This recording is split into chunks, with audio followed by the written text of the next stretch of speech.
Halo semuanya, perkenalkan kami kelompok 7 dari kelas 04 SAKM 001 dengan mata kuliah perilaku organisasi. Nah, pada pertemuan kali ini kita akan membahas mengenai kasus norma dan pelanggaran etika di suatu perusahaan. Pertama-tama kita awali dengan perkenalan nama anggota terlebih dahulu. Di kelompok 7 ini kita memiliki 4 anggota, yaitu yang pertama ada Angel Carolina, yang kedua ada Elis Melawati, yang ketiga ada Hana Hairunisa Agustina, yaitu saya sendiri, dan yang terakhir ada Nabila Firza Azhara. Definisi norma. Norma adalah aturan atau kaidah bagi manusia yang berisi perintah, larangan, dan sanksi. Perintah sendiri merupakan sesuatu yang harus dilakukan, sementara larangan yaitu sesuatu yang tidak boleh dilakukan. Menurut John, norma adalah aturan dan harapan dalam masyarakat untuk membantu perilaku anggota-anggotanya. Sedangkan menurut Robert, norma merupakan gambaran mengenai apa yang diinginkan, baik atau tidaknya, sehingga anggapan yang baik perlu dihargai sebagaimana mestinya. Adapun jenis-jenis norma. Yang pertama, norma agama. Jenis norma agama berdasarkan akidah atau aturan yang ada di dalam agama. Norma ini sifatnya mutlak dan penganutnya harus menaati aturan dalam agama tersebut. Yang kedua, norma kesusilaan. Norma ini berdasarkan hati nurani atau akhlak manusia yang sifatnya umum. Norma kesusilaan berkaitan dengan nilai kemanusiaan. Jika melanggar akan terjerat hukum pidana dan sanksi di masyarakat. Yang ketiga, norma kesopanan. Norma ini bersifat relatif, artinya penerapannya bisa berbeda satu sama lain. Yang keempat, norma kebiasaan. Perbuatan yang dilakukan dalam berulang-ulang sehingga menjadi kebiasaan. Norma ini terjadi secara berulang sampai menjadi ciri khas tertentu. Yang kelima, norma hukum. Norma hukum berfungsi mengatur tata tertib di suatu negara. Masyarakat akan mendapat sanksi jika melanggar aturannya yang sudah ditetapkan dalam negara. Sanksi ini dilakukan oleh lembaga pemerintahan resmi. Untuk di slide selanjutnya, di sini ada unsur-unsur dalam norma. Unsur-unsur dalam norma di sini terbagi menjadi 4, yaitu yang pertama ada peraturan mengenai tingkah laku manusia dalam pergaulan masyarakat. Yang kedua, peraturan itu bersifat memaksa. Yang ketiga, peraturan itu diadakan oleh badan-badan resmi yang berwajib. Yang keempat, sanksi terhadap pelanggaran peraturan tersebut adalah tegas. Selanjutnya ada pengertian etika. Secara bahasa, kata etika lahir dari bahasa Yunani ethos yang artinya tampak dari suatu kebiasaan. Dalam hal ini, yang menjadi perspektif objeknya adalah perbuatan, sikap, atau tindakan manusia. Pengertian etika secara khusus adalah ilmu tentang sikap dan kesusilaan suatu individu dalam lingkungan pergaulannya yang kental akan aturan dan prinsip terkait tingkah laku yang dianggap benar. Selanjutnya, pengertian etika secara umum adalah aturan, norma, kaidah, ataupun tata cara yang biasa digunakan sebagai pedoman atau asas suatu individu dalam melakukan perbuatan dan tingkah laku. Pengertian etika menurut para ahli. Menurut Sumaryono, etika merupakan studi yang membahas mengenai suatu kebenaran dari tindakan atau perilaku manusia atas kodrat atau fitrah yang memang sudah melekat pada diri manusia itu sendiri. Sedangkan menurut Profesor Robert, etika adalah karakter atau kepribadian individu atau hukum sosial yang mengendalikan dan juga mengatur, serta membahas mengenai perilaku individu. Adapun macam-macam etika. Yang pertama, etika deskriptif. Etika yang memberikan dasar sebagai acuan untuk keputusan tentang perilaku atau sikap yang mau diambil. Macam etika ini berusaha secara kritis dan nasional untuk perilaku dan suatu nilai yang dikejar selama hidup. Yang kedua ada etika normatif. Etika yang menetapkan pola perilaku ideal seharusnya dimiliki manusia dan memberikan nilai. Etika normatif memberikan norma sebagai dasar untuk tindakan yang akan diputuskan. Dan yang terakhir ada metaetika atau meta. Kata meta berasal dari bahasa Yunani yang artinya melebihi atau melampaui. Metaetika ini mempersoalkan tentang bahasa normatif, sehingga dapat diturunkan menjadi ucapan kenyataan. Fokus metaetika ini pada arti khusus dan bahasa etika. Selanjutnya di sini ada contoh-contoh atau macam-macam dari etika. Macam-macam dari etika ada apa aja sih? Akan saya sebutkan satu-satu, yaitu yang pertama ada etika perangai. Etika perangai merupakan adat atau kebiasaan yang ada di dalam masyarakat, waktu tertentu, dan daerah tertentu. Yang kedua ada etika pribadi. Etika pribadi ini berasal dari diri seseorang yang menjadi lebih baik. Kemudian ada etika sosial. Etika sosial ini berhubungan dengan seseorang dan lingkungan sosialnya. Yang terakhir ada etika moral. Etika moral ini menjelaskan tentang baik buruknya perilaku berdasarkan kodrat manusia. Jika etika ini dilanggar, maka menimbulkan kejahatan dan dampak buruk. Kebiasaan ini berkaitan dengan moral manusia. Definisi etika di perusahaan. Etika di dalam perusahaan adalah peraturan tidak tertulis sebagai landasan norma dan perilaku yang harus dipatuhi oleh seluruh lapisan dalam perusahaan. Dengan menjalankan etika bisnis yang baik, sebuah perusahaan bisa mendapat nilai dan kepercayaan lebih dari masyarakat, negara, bahkan kompetitornya. Tujuan etika di dalam perusahaan. Yang pertama, memberikan kesadaran akan perilaku dan moral kepada pemilik bisnis agar menjalankan bisnisnya dengan baik. Yang kedua, panduan untuk mengatur dan mengarahkan kepada para pelaku bisnis untuk mewujudkan sebuah manajemen bisnis menjadi lebih baik. Dan yang terakhir, memiliki etika berbisnis akan dijauhkan dari citra buruk, sifat licik, dan penipuan, sehingga tidak merugikan banyak orang. Manfaat dari etika bisnis. Yang pertama, meningkatnya kredibilitas perusahaan. Yang kedua, bisnis memiliki citra yang baik bagi konsumen. Yang ketiga, bisnis akan berjalan secara aman dan nyaman. Yang keempat, pegawai dan pimpinan akan menjunjung tinggi nilai moral. Dan yang terakhir, menciptakan hubungan baik antara para konsumen dan pebisnis lainnya. Dalam materi kali ini, kelompok kita mengambil contoh kasus dari perusahaan Nestle. Perusahaan Nestle Indonesia adalah anak perusahaan Nestle SA, perusahaan yang terdepan dalam bidang gizi, kesehatan, dan keafiatan yang berkantor pusat di Vevey, Swiss.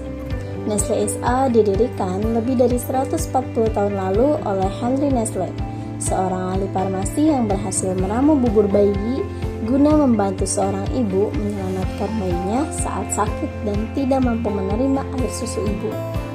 Nestle telah beroperasi di Indonesia sejak tahun 1971 dan pada saat ini PT tersebut telah mempekerjakan lebih dari 2.600 karyawan untuk menghasilkan beragam produk Nestle di 3 pabrik.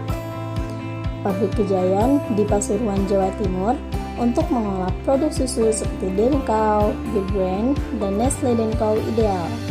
Pabrik Panjang di Lampung untuk mengolah kopi instan seperti Nescafe, serta pabrik Cikupa di Banten untuk memproduksi produk kembang gula, Fox, dan Follow. Saat ini sedang dibangun pabrik keempat di Karawang yang direncanakan akan beroperasi pada tahun 2013 untuk memproduksi Denkow, Milo, dan bubur bayi Nestle Cerelac. Selanjutnya ada permasalahan dalam perusahaan Nestle. Pada tahun 2004, produk susu Nestle telah ditarik dari peredaran di sejumlah negara Eropa karena mengandung bakteri Sakazaki yang menyebabkan meningitis, infeksi pembuluh darah, atau inflamasi sistem pencernaan yang mematikan bagi bayi maupun orang dewasa.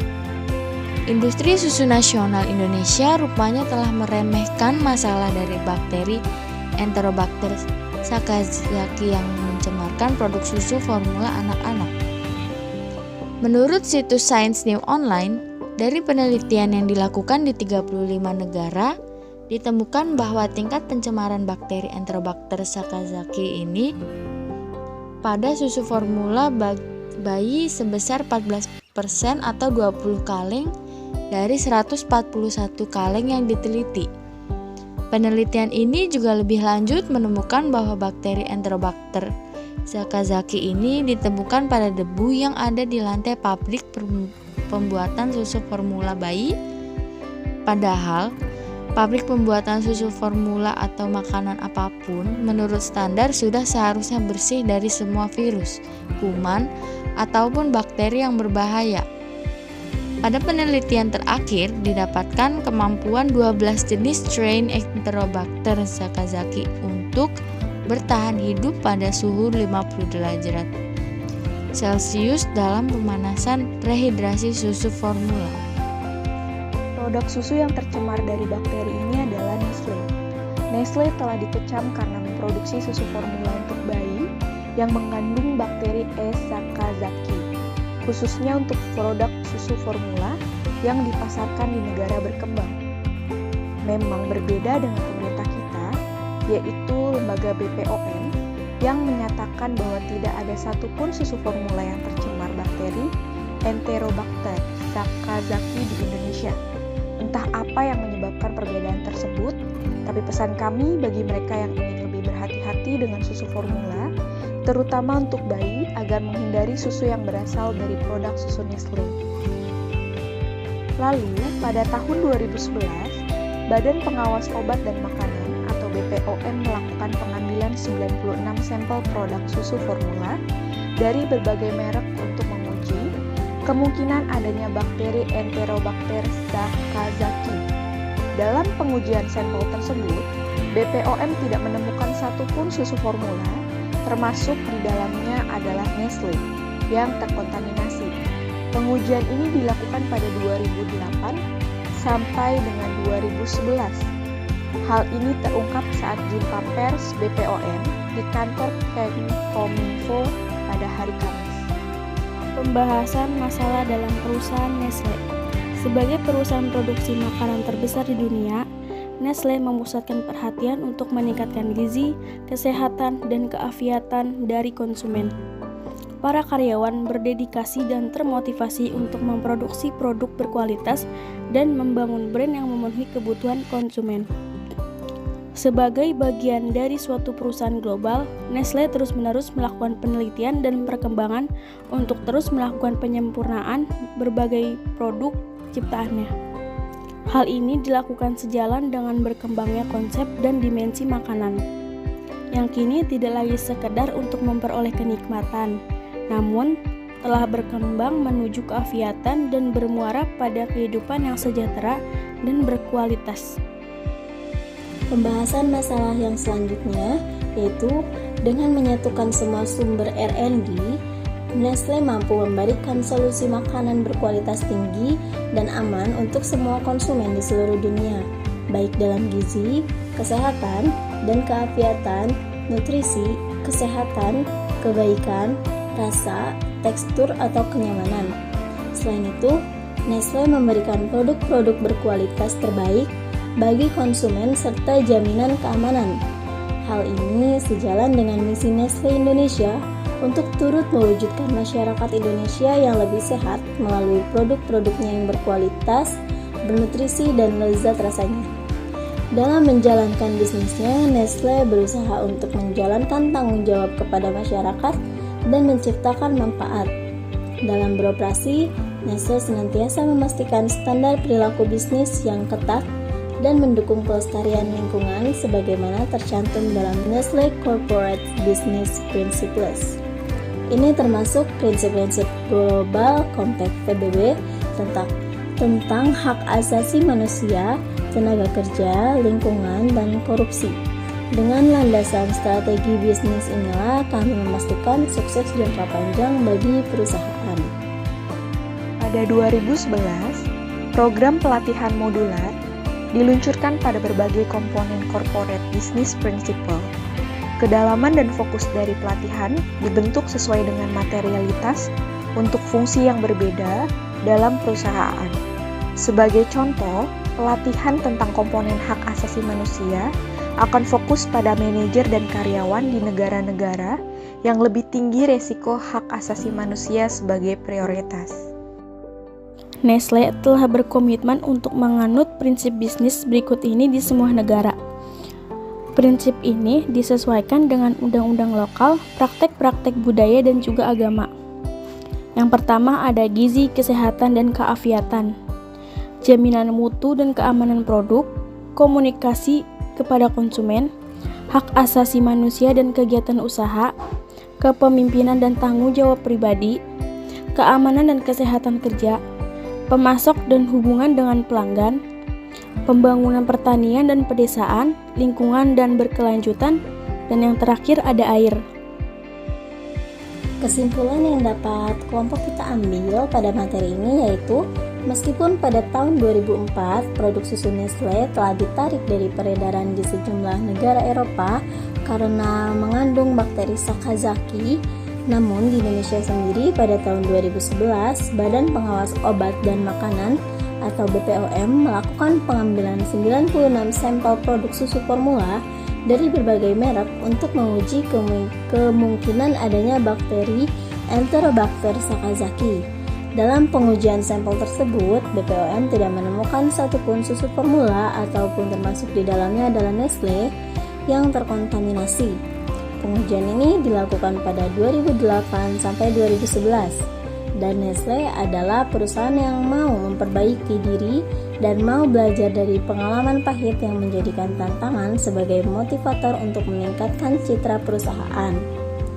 Dan dari hasil penulisan tersebut, maka saran yang dapat kami berikan yaitu diharapkan PT Nestle Indonesia konsisten dalam menjalankan etika bisnisnya untuk menghindari segala pelanggaran yang kemungkinan bisa terjadi serta dapat mempertahankan dan meningkatkan segala prestasi yang telah dicapai dan terus memberikan dampak yang positif terhadap bisnisnya dan juga untuk masyarakat luas. Sekian dari kelompok kami. Apabila ada kesalahan dalam penulisan atau penyampaiannya, mohon dimaafkan. Wassalamualaikum warahmatullahi wabarakatuh.